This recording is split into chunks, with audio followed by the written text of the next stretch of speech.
Hey guys, welcome back to the channel. And today we are going to be doing the second episode of the HailMary podcast. And Keon's here to join us today. And we are going to be Finally. talking about whether the Jordan Love pick was actually worth it. So I obviously have my opinion. Keon has his. And yeah, Keon, do you want to I introduce? want to start off because I think a lot of people are in my boat. I'm going to be arguing the point that Jordan Love was the absolute worst decision that they could have made at this pick that they also traded up for. Okay. First, I'm just going to start with a little story about Jordan Love. So I'm pretty good friends with a person on Utah State football team. He's a freshman there. So like he hasn't like been there the whole time with Jordan Love. Um, but like the first time I heard about Jordan Love was about like 3 months ago, right? And I'm like, hey, like Jesse, like that's his name. I'm like, Jesse, who the hell is this Jordan Love guy? Utah State. Like people have him going in the first round. Like, and then, so much hype was going around him that he could throw like at different arm angles. He could throw on the run. Like the passes he makes are like Patrick Mahomes like. So I'm asking him, I'm like, dude, like this guy, like, there's even some crazy people who say he's going in the top 10. Like, why? Why, Jesse? Okay. This man, Jesse, legit, his own quarterback on the Utah State football team is literally just like, I don't know, dude. Like, he's honestly not that good. I'm like, what? Like, what do you mean, bro? He's literally first round talent. People say he's the next Patrick Mahomes. He's like, bro, like, he's all right, I guess. Okay. His own teammate wasn't even high on him. His own teammate wasn't even high on this guy. And it's not even that Jordan Love is the answer. Like, listen, honestly, even if they got Joe Burrow or something, like it would still have some controversy. I mean, I would take Joe Burrow if he fell down to the 28th pick, but Anybody would. Jordan Love. I mean, people are saying, listen, the Packers, they drafted three quarterbacks. Okay, they're three starting quarterbacks. First, it was Brett Favre. Okay, then Aaron Rodgers falls from a first overall projected pick, okay, to 24 at the Packers, right? And now they're saying the next iteration that history is repeating itself is Jordan Love falling to the Packers. He did not fall to the Packers. He was not a first overall type of pick. He was not Joe Burrow. He was not Tua. He wasn't even Justin Herbert, okay, who I'm not even that fond of, but he wasn't even Justin Herbert, right? Did not fall out of the top 10 to the Packers at 28, okay? This was a guy projected to go where he was, or maybe in the early second round to a team that like could develop him, could sit him like the Pittsburgh Steelers, Alex's team. That would have been a fine place for him to land. But instead, the Packers trade up for a first round pick. And now, if you've seen the Packers reaction videos, everyone thinks, holy shit, finally, the Green Bay Packers are going to get Aaron Rodgers, a first round offensive skill player, okay? That they've never done. They've never drafted a skill player, offensive skill player for Aaron Rodgers in the first round. Actually, on Instagram that just posted today, they have touchdown passes to first round draft picks, okay, from quarterbacks right here. Peyton Manning, 293 touchdown passes to first round draft picks, okay? Tom Brady, 105. Aaron Rodgers, one touchdown pass to Mercedes Lewis to a first round draft pick, okay? That's it, right? So everyone thought they're finally going to get Aaron Rodgers some help, okay? Besides, like he has like a good receiver in whatever his name is. What's his name, Alex? Are you talking about Devontae Adams? Yeah, Devontae Adams. That's his name, okay? He has a good receiver, but like, a little bit more offensive help. They were one game away from the Super Bowl, okay? I think that they could beat the 49ers. The 49ers had their little run, and now I think, they're still a good team, but I don't see them getting back to the Super Bowl again. And everybody knew that this was the right move to take, okay? Take a receiver. You could take T. Higgins. You could take Michael Pittman, okay? You could take Denzel Mims. I don't really care who it is, whatever your preference is. Take a receiver, or if you don't take a receiver, take any other position on the board. Please, Green Bay, please, okay? This man is 36 years old. He had a down year. You know what this down year was? Over 4,000 yards, okay? That was his down year. Over 4,000 yards and led his team to the conference finals. That was Aaron Rodgers' down year. Huh? Less than 4 interceptions too. Less than 4. And oh my God, Over less 4. than 4. So how many touchdown passes? 28 or something? It's probably like 20, but still. 20? Okay. That was Aaron Rodgers down here at 36. I understand he's 36. I understand that, he's going to be declining every single year after this year, right? And that's why you need to make the team around him better, okay? Not draft the next Aaron Rodgers. He will not be the next Aaron Rodgers, but not draft the next Packers quarterback, okay? The last time the Packers spent a first-round pick on an offensive player was Aaron Rodgers in 2005, okay? And I don't even care if it was an offensive player. Just make the defense better. Draft any other position. This was a slap in the face to Aaron Rodgers, who has 4 more years left on his contract, by the way. 4 more years left on the contract. He did pretty well with Matt LaFleur last year, and now, this year it's going to be their second year in the system. You would think he would do even better. And this was honestly just the worst pick. Nothing against Jordan Love, even though I don't think he's all that. I think Jalen Hurts is a better player in general and could develop into a franchise quarterback who could lead his team to the playoffs at least. But any other pick would have been better. There's not much more to say than that. I'm interested to see what Alex is going to say here.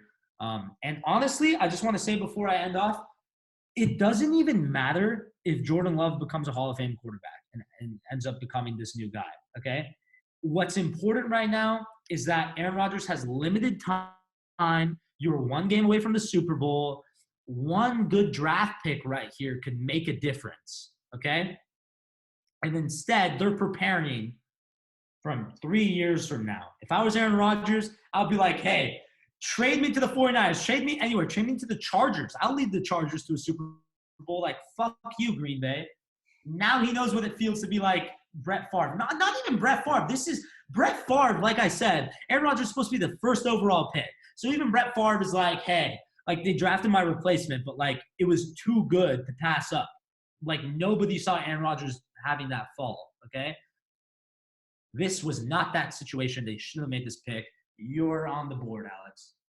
All right, you made good points, but you focus on the wrong pick. I love the Jordan Love pick, but the only reason why I have any form of distaste for it is because they fucked up on the rest of the draft. They went in the second round with A.J. Dillon, running back out of Boston College. This guy could have fallen to the 6th round if they wanted to. Plus, this guy's huh? They had the D draft. That's my grade for it. Yeah, no, they had a pretty shitty draft, but I love this pick at the time because there was a lot of wide receivers still on the board, and since it's so deep, Pro Football Focus brought this up today. There's an idea that since the wide receiver class is so deep, they could have waited and still gotten first round or second round quality talents down the board. But the fact is they didn't. So I don't hate this pick at all. I love this pick, no pun intended, but it's the rest of the draft that I think that they really screwed up on. I love this pick simply because of this. They're in the late part of the first round. There's a guy with a ton of potential on the board. He's a loose cannon, and he needs time to sit. And you have somebody who, in Aaron Rodgers, who is almost a loose cannon himself, but he's obviously worked on his processor to be able to limit the amount of stupid mistakes he does. He has insane arm talent, just like Jordan Love does, and he has wheels just like Jordan Love does. So I think Jordan Love has time to sit, time to learn, and then he's learning from probably the best guy possible because Aaron Rodgers knows what it feels like to have an asshole for a mentor in Brett Favre. So I presume he doesn't want to give Jordan Love that same type of treatment. I heard that they actually had their first contact recently, so that's pretty good. I mean, at least Aaron Rodgers is reaching out to the kid. But here's the risk. The risk is that you get Aaron Rodgers success. Like your reward is you get Aaron Rodgers' successor, and he's being able to live up to his potential. But the risk is that you blow the opportunity to get a stud wide receiver like Michael Pittman, like T. Higgins, like KJ Hamler, and all these other weapons that you could have gotten at that point, Laviska Shenault, etc. But the problem is that you aren't going to find somebody who can be your franchise quarterback down the line the way that Jordan Love has the potential to be. He's made a lot of stupid mistakes, but if he's able to be taught correctly, which he went to the best situation, in my opinion, for that, if he's not able to be taught correctly, he's a bust. But if he's able to sit and learn and actually like shut the fuck up and watch some film and learn how to process correctly, he could be kind of an Aaron, not Aaron, well, I mean, kind of like an Aaron Rodgers type prospect. So there's a huge amount of reward there. Like I said in my quarterback rankings video, like it's a huge amount of reward with his potential, but he has a very low floor. And since you brought up the fact that Aaron Rodgers has 4 years left on his deal, that's great for him because it's no rush to end Aaron Rodgers' career, so to speak. And then plus, it also makes Aaron Rodgers a lucrative trade object if Jordan Love pans out. And if Jordan Love doesn't, you still have Aaron Rodgers for 4 years, you know? So, I mean, I think at the time it was one of the best picks you can make because you're throwing a late round first, not like an early first or a mid first on somebody who can change your franchise. But the fact is they messed up on all the other picks where they could have taken someone like a Devin Duvernay and then like a high tower, like in the late rounds, like the Eagles picked up. Somebody like that, or like Tyler Johnson, who went to the Jaguars in the 5th. These guys could have all worked in those mid to late rounds, and they could have worked to give Aaron Rodgers a weapon. They just did not pull the trigger on these high-end weapons. So that's why I don't really like the pick overall. But the fact is that that pick on its own is amazing because of the fact that it can be Green Bay's future for the next 20 years if they want to. Yeah. I want to clarify this. First of all, those are some good points, Alex. Is that for Jordan Love, this was the absolute best situation, you know? Yep. For Aaron Rodgers, this was the absolute worst situation. So that's what I want to clarify here. For Jordan Love, he's going to sit for at least 2 years. He's going to have an opportunity to play if Aaron Rodgers gets, injured or something, which he does from time to time. And Aaron Rodgers, like you did say, Brett Favre was a dick to Aaron. So I feel like he's not going to be that type of mentor to Jordan Love. He's going to help him out a little bit. So for Jordan Love, this is fantastic. It is fantastic. He is the third in line to be the next Hall of Fame Packers quarterback. For Aaron Rodgers, the problem is that this doesn't help them get closer to winning a Super Bowl whatsoever. Okay, it probably actually hurts him a little bit just because it will mess with Aaron's psyche, that like he's like, wow, they really don't believe in me like that. And I do just want to say that if they did want to pick a quarterback, which I'm okay with, is that in the second round, they had a pick, correct? Mm-hmm. What was their pick? 50th overall pick. 50th overall. Three higher spots than the Eagles took. Jalen Hurts, okay? Honestly, nobody would even care if they took Jalen Hurts in the second round like that, okay? Like, maybe there would be a little bit of controversy, but there wouldn't be everyone saying that, oh, this was terrible. If they took a receiver like T. Higgins in the first round and then took Jalen Hurts in the second round, they would be like, oh, okay, nice. That's a good, they got someone for the future and they got a wide receiver for now, to help them out. That's where I think they should have went. And then, like you said, picked up some studs in the later rounds, like Hightower, just people to help out the team, Like, they were close, man. The Packers could win. Even if Jordan Love wins them a Super Bowl, they're sacrificing winning a Super Bowl now. And instead trying to win a Super Bowl 6 years from now. I think that the psyche actually works the opposite way because it's the Packers and Matt LaFleur saying, yo, Aaron, you have a limited amount of time left with this organization. You better get your head and ass wired together and win, or else this kid's going to come to replace you. So I think it's actually going to piss off Aaron to the point where he's like, you know what? You think that you can draft this guy? It's like, let me show you what I can do. I think it's going to work the exact opposite way because I know Aaron Rodgers is a hard-working man. He's a for sure. He's a bad man. So I think that he's going to work his ass off to prove the Packers organization wrong. And it is true. PFF also brought this up. They said with so many wide receivers in the market, there are going to be guys like Deshaun Jackson who are going to be getting kicked out because there's no place in Philly when they just brought on 4 dudes who are literally mini Deshaun Jacksons. Mm-hmm. So I think that they could get some guys in free agency, and if they do, then this pick is going to be looked at a little bit differently. But obviously, like, it's an interesting situation you brought up with the Jalen Hurts in the second and then a T. Higgins in the first. Mm-hmm. But I think that the value that Jordan Love brings, if he's able to reach his potential, is way more than Jalen Hurts. So I think Jalen Hurts is a good bridge quarterback, or somebody you can bring in to like alleviate stress on a quarterback, like a Carson Wentz. Oh, for sure. But I think that I don't think he's a franchise quarterback the way Jordan Love can be. Hmm. And then also, like you were saying, they were 13-3 last year, and then they just went to the NFC Championship. But when Aaron Rodgers was drafted, that was one of Brett Favre's best years ever as a passer. From the year before, he gained about 730 yards and dropped his picks by 4. So like, because we all know Brett Favre is literally one of the biggest gunslingers of all time. Yeah. He just like he threw interceptions like it was his job, kind of like a Jameis Winston, but whatever. Um, but he dropped it from 21 to 17, and it was almost a 2-to-1 touchdown to interception ratio. So that was one of his best years on record, apart from his year he led the Vikings to the Super Bowl. But then they brought in Aaron Rodgers. So the Packers organization has shown that they can bring in, and they're not like shy of bringing in a quarterback when their quarterback right now is at their peak. For And sure. If it was Joe Burrow, I'll be like, hey, yeah, good job, you know? Even if it was Tua, like, I would be like, nobody would argue with that. Like, the whole Aaron Rodgers thing, like, it was a bad situation for Brett Favre, but you cannot pass on a number 1 overall pick, okay? For a lot less money, by the way, at number 24.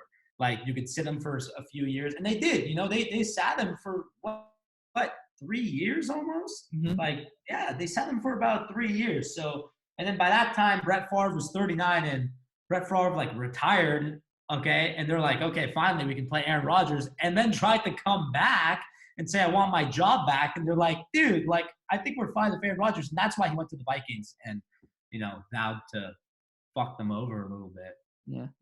I mean, Yeah. but I mean, Yeah. yeah. I mean, I hope the best for Aaron Rodgers. I hope the best for Jordan Love. You're right when you said that the psyche could actually make him work harder, but winning another Super Bowl isn't. I mean, like I said, like he could prove people wrong by winning another Super Bowl.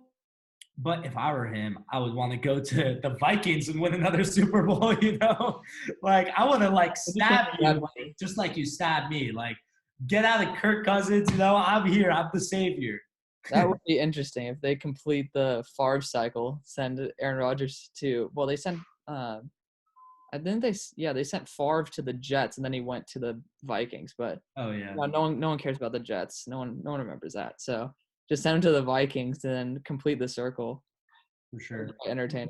Also, I mean, the thing with Brett Favre too is I respect him a lot. Like I think a lot of quarterbacks these days, I think they idolize Brett Favre the most out of anyone just growing up. Like you look at Patrick Mahomes, but Aaron Rodgers in general, he fits this game a lot more than Brett Favre did.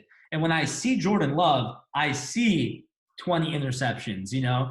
I like even if he gets to his maximum potential, which is that Brett Favre, like in today's game, I think he'll turn into more of a Jameis Winston than a Brett Favre, you know? He has potential to be, but I think that's why sitting behind Aaron is the best thing for him because Aaron is basically the epitome of what Jordan Love could be.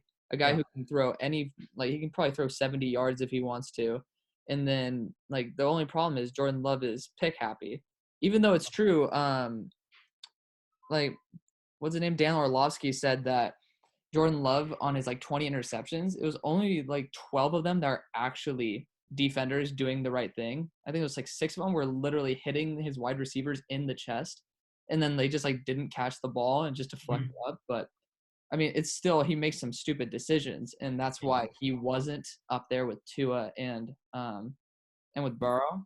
But and he was at Utah State. Let's all be honest. he was at Utah State, so it's not like he was playing SEC defenses. But he's it's obviously he's still playing at a high level. He has all the arm strength in the world, and I think he got more of a bad rap than what he should have been. But for people who are hyping him top 10, I think he was getting too much hype. Yeah. He went where he was supposed to go. If I were to redo my quarterback rankings after looking at these guys a little bit more, I'd definitely put him above Herbert, to be honest. Yeah. Herbert, literally, there's nothing good about Herbert. The guy should be a 3rd-round prospect, and Chargers fucked up on that one. But but like this guy, he actually has some form of potential if you get him to not look like a deer in headlights. Mhm. And I think Aaron Rodgers is the perfect guy to lead him. Yeah. The No, right. for Jordan Love, I mean, listen, if Jordan Love is going to be good anywhere, it's going to be with this Green Bay Packers in the situation that he's in right now. He needs to sit. He needs to learn the playbook. He needs to practice. This is the best situation for Jordan Love. You know, it really is. So You know what? I'm happy for Jordan Love. Like a lot of those picks too. Like when you're Utah State playing against LSU, like you have to realize that's not even a real game for LSU. Yeah. That was basically, you could say, like a warm-up game, an exhibition game. Yeah. Like it's Utah State, ladies and gentlemen. Have you even heard of Utah State before this year? Like, come on. Yeah. I heard of Utah State when my friend Jesse committed there last year. That was the first time I ever heard of them. And listen, like they're a D1 program, they're a solid program. You could argue that this past year they played better competition than Oregon, to be honest, especially that LSU game. And his receivers weren't doing him any favors, like when you're going against DBU, you're going against Derek Stingley and Grant Delpit and all these LSU defenders. You're going to throw, how many did he throw? Like 4 picks, 5 picks? 4? Mm.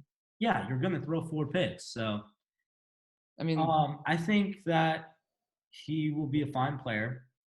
I think that this may have not been the best decision, but it is what it is right now. what's Let's just interesting though. hope Aaron Rodgers could win another one. You know what's interesting is that I'm wondering how, if they see Jordan Love as the future, I wonder how the future drafts are going to go. Because if they see Jordan Love as the prospect and then there's like their future face of the franchise, and they continue keeping Aaron Rodgers on the roster, do they start bringing in offensive weapons in the early rounds in order to make it ready for when Jordan Love takes over? Because that might be interesting to see how the change of draft philosophy happens if they see that this guy is the future. Yeah. Because they already have a stacked defense full of young dudes. So all they have to do is just bring on some more offensive talent, and I think they're chilling. For real.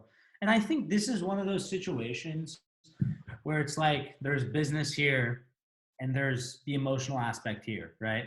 Mm. For business, this is pretty damn good.